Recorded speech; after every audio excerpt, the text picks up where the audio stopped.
Ceste dans un contexte tendu, après des heurts entre forces de l'ordre et manifestants, Emmanuel Macron prononce son discours sur sa vision des relations entre la France et le continent africain, mardi 28 novembre. Devant 800 étudiants de l'université de Ouagadougou, capitale du Burkina Faso, il a voulu dès le départ se montrer en phase avec les aspirations d'une jeunesse africaine et Ceste dit impressionné par la jeunesse burkinabé qui a défendu les acquis de la démocratie et de l'état de droit, dans une référence à la chute de l'ancien président Blaise Compaoré, la suite après cette publicité le coup de poker raté de Solaire, les vertiges de Ruffin, l'automne bien moisi du FN colonisation pour illustrer sa volonté de rompre avec les politiques de ses prédécesseurs, il s'est inscrit dans une nouvelle génération. Je suis d'une génération qui n'a pas connu l'Afrique colonisée. Je suis d'une génération dont l'un des plus beaux souvenirs politiques c'est Nelson Mandela.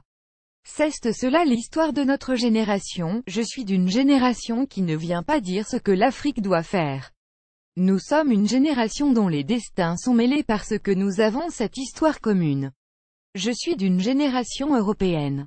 Ce n'est pas simplement un dialogue franco-africain, mais une relation entre nos deux continents. C'est à cette échelle que les choses aujourd'hui se jouent, a-t-il insisté. Je serai du côté de ceux qui portent un regard lucide, qui considèrent que l'Afrique n'est ni un continent perdu ni un continent sauvé. C'est ici que se télescopent tous les grands enjeux contemporains. S'il a estimé que les crimes de la colonisation européenne sont incontestables, il a aussi affirmé que l'Afrique est gravée dans la mémoire française, dans la culture, l'histoire et l'identité de la France. C'est une force, une fierté que je veux porter comme un atout pour la France. Il a par ailleurs mis en avant l'idée qu'il et n'y avait pas de politique africaine de la France, mais des amis, une politique qu'on peut conduire, un continent qu'on peut regarder en face. Au-delà du discours, plusieurs annoncés, plusieurs prises de position ont été faites sur quelques dossiers importants. Réfugiés et Emmanuel Macron a annoncé qu'il allait proposer une initiative euro-africaine pour frapper les organisations criminelles et les réseaux de passeurs qui exploitent les migrants subsahariens dont certains sont réduits en esclavage. Il a également annoncé un soutien massif à l'évacuation des personnes en danger en Libye, qualifiant la vente de migrants comme esclaves de crimes contre l'humanité. Thomas Sankara Ali Choudin entretien avec le président burkinabé Roch Marc Christian Kaboré. Un peu avant son discours, Emmanuel Macron a promis que tous les documents français concernant l'assassinat de l'ancien président burkinabé Thomas Sankara en 1987 seraient déclassifiés. Les archives sont aujourd'hui disponibles et ouvertes à la justice burkinabé, sauf pour les documents classifiés et couverts par le secret défense. J'ai pris un engagement clair et je viens de le dire au président Kaboré, ces documents seront déclassifiés pour la justice burkinabé qui aura accès à tous les documents sur l'affaire Sankara, a déclaré le président français lors d'un point presse. La mort de Thomas Sankara, devenu une figure panafricaine, était un sujet tabou pendant les 20 années de pouvoir de l'ancien président Blaise Compaoré, qui a succédé au père de la Révolution. Blaise Compaoré, qui vit en exil en Côte d'Ivoire depuis 2014, est soupçonné d'avoir participé au complot par de nombreux Burkinabés qui y voient aussi la main de la France, ancienne puissance coloniale qui aurait été gênée par la politique anticolonialiste de Sankara. Emmanuel Macron a dit vouloir mettre l'axe sur l'éducation des filles, évoquant des aides financières accordées par les institutions françaises aux jeunes femmes burkinabées scolarisées. Rassurez-vous, cela ne concernera pas uniquement les jeunes filles, a-t-il souri. Démographie. Emmanuel Macron est revenu sur ses propos polémiques prononcés lors du G20. Il avait alors déclaré quand des pays ont encore 7 à 8 enfants par femme, vous pouvez décider d'y dépenser des milliards d'euros, vous ne stabiliserez rien. Lors de son discours, il a assumé ne pas en parler. La démographie, c'est irresponsable. Dire tout va bien madame la marquise, c'est ne pas partager une préoccupation qu'on doit avoir en commun. 70% de jeunes en Afrique, oui c'est une chance, j'y crois. Mais c'est aussi une énorme responsabilité. Il a déroulé la démographie, ça ne se décrète pas, ça ne se dicte pas. Elle renvoie à des choix personnels, intimes dans lesquels personne ne doit s'immiscer, c'est là le cœur du sujet. Elle doit être un choix, en particulier pour les jeunes filles et les femmes.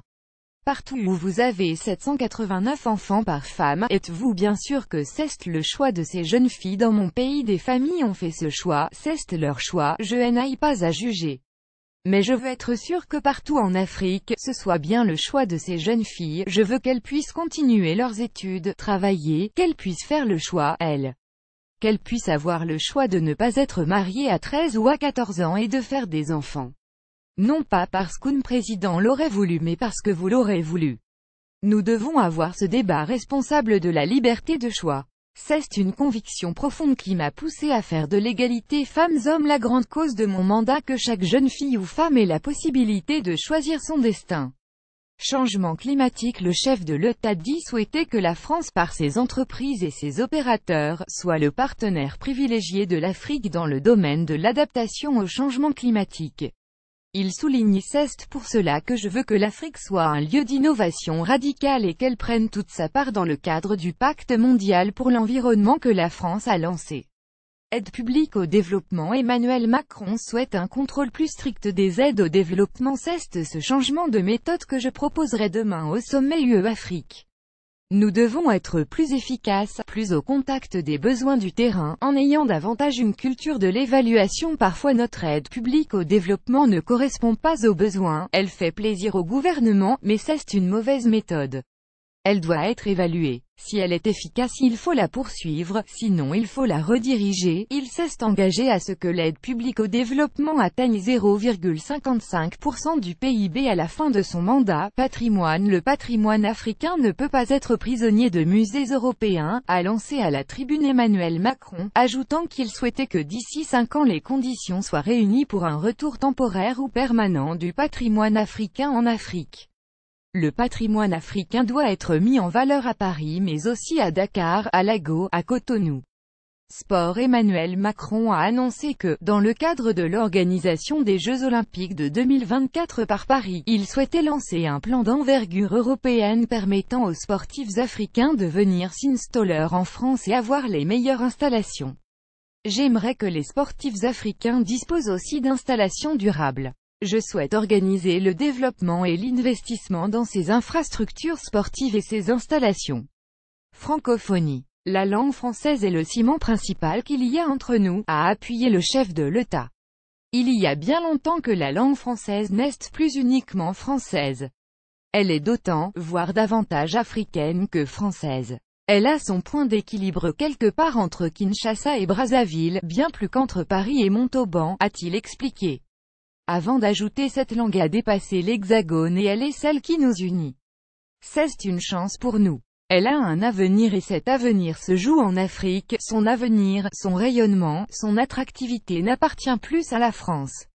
Je veux que vous ayez conscience de cela. Diplomatie économique. Emmanuel Macron a fait part de son souhait que la France puisse accueillir 1000 nouveaux talents chaque année dans le domaine de la culture, de l'entreprise, du sport et sa volonté de multiplier les partenariats, les doubles diplômes.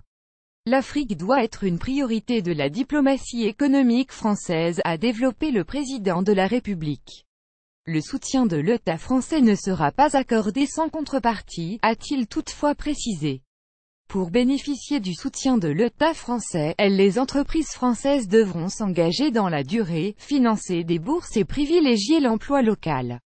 La France n'investira plus uniquement pour faire des opérations de gouvernement à gouvernement. Elle n'investira plus pour que des grands groupes participent à des opérations de corruption organisée.